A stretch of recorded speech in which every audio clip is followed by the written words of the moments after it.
Hi, this is Mardy once again and welcome to my channel.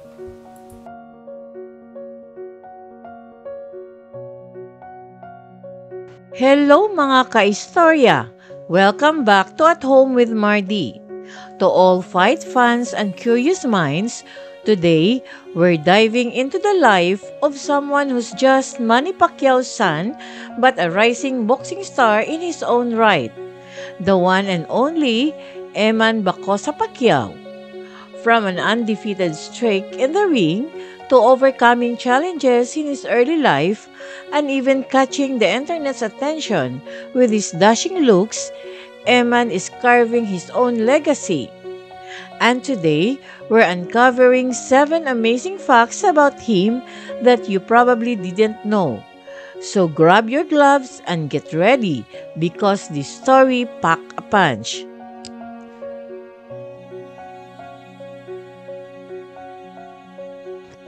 If you are new to my YouTube channel, please don't forget to like, comment, and subscribe.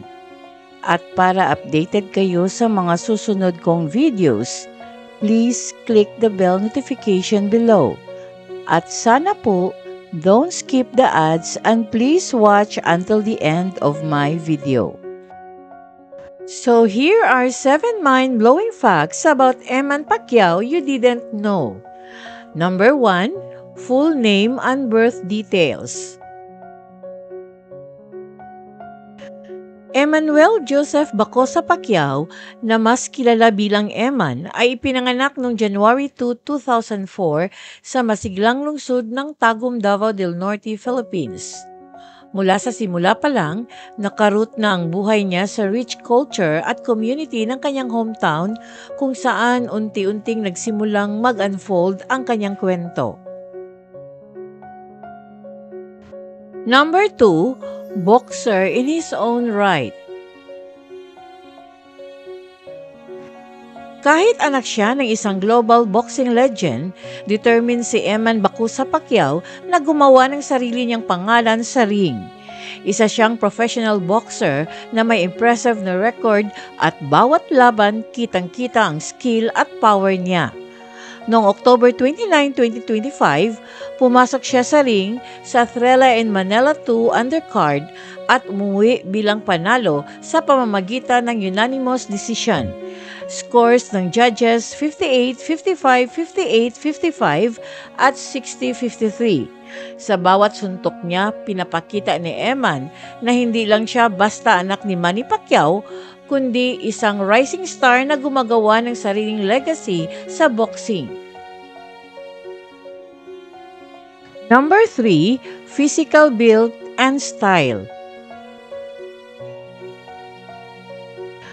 Si Eman Bacosa Pacquiao ay may impressive na physical build na perfect para sa boxing. Tumataas siya ng 5'10" at may reach na 188 cm na nagbibigay sa kanya ng advantage sa kanyang mga laban. Sa ring, gumagamit siya ng orthodox style kung saan pinagsama-sama niya ang mabilis na footwork at malakas na punches. Ang kanyang kombinasyon ng taas, reach at style ay ginawa siyang formidable opponent kahit sa murang edad. Number 4, son of a legend plus complicated background. Ang kwento ni Eman ay puno ng lineage, longing at sa huli, reconciliation. Siya ang anak ni Manny Pacquiao, ang legendary 8th Division World Boxing Champion na kilala sa buong mundo. Ang kanyang ina na si Joanna Rose Bacosa ang nagpalaki sa kanya na medyo tahimik at malayo sa public eye, habang si Manny ay nanatiling malayo sa malaking bahagi ng buhay ni Eman. Sa loob ng maraming taon, si Eman ay nagdala ng tahimik na sakit ng pagiging hindi kinikilala, dala ang mabigat na kasaysayan ng pamilya.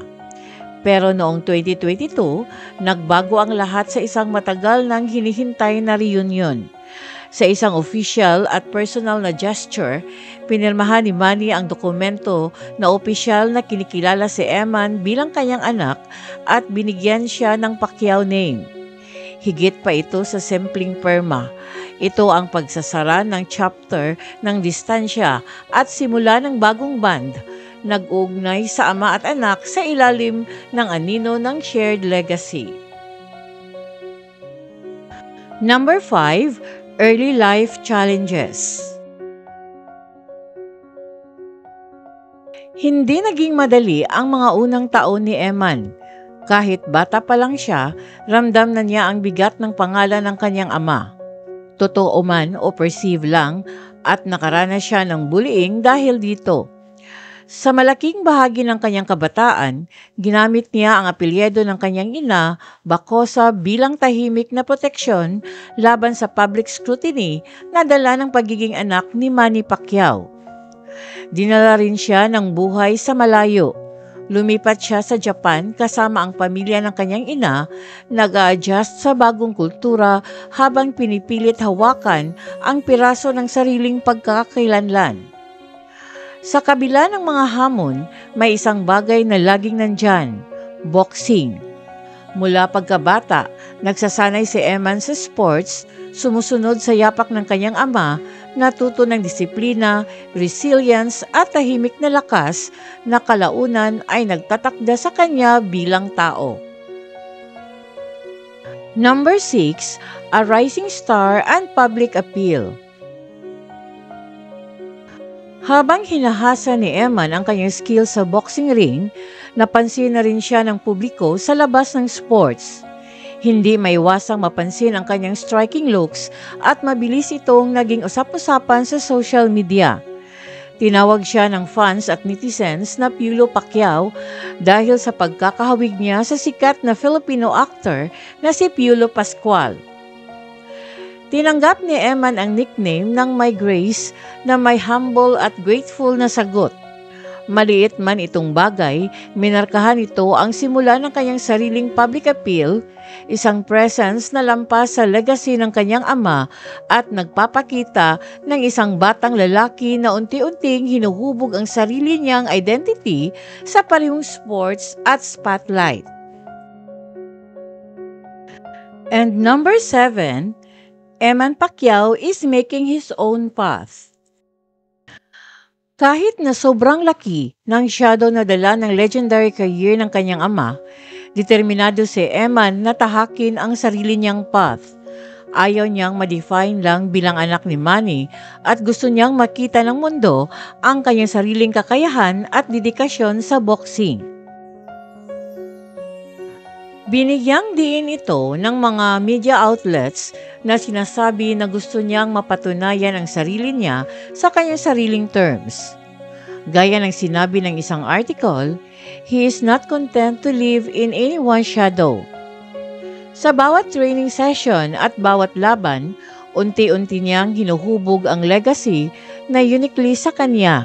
Isang legacy na binuo sa hard work, disiplina, at tahimik na confidence ng isang batang lalaki na determinado gumawa ng sariling marka. From stepping into the ring at the Trela in Manila undercard to showing off his knockout power and impressive skills, Eman Pacquiao is clearly carving his own path in the boxing world. But now, we want to hear from you.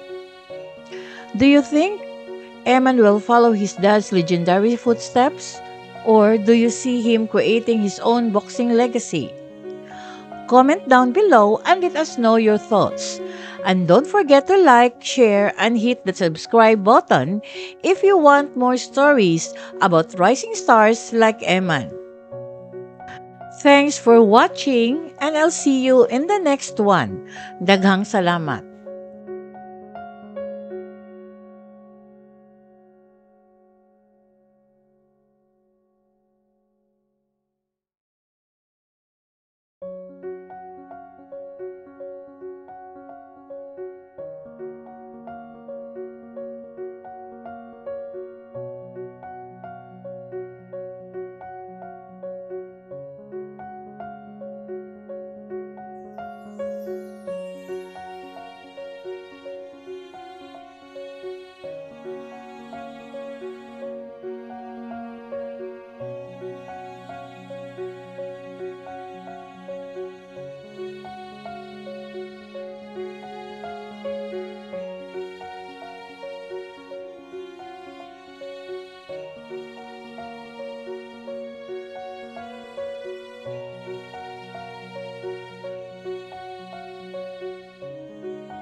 Thank you very much for watching.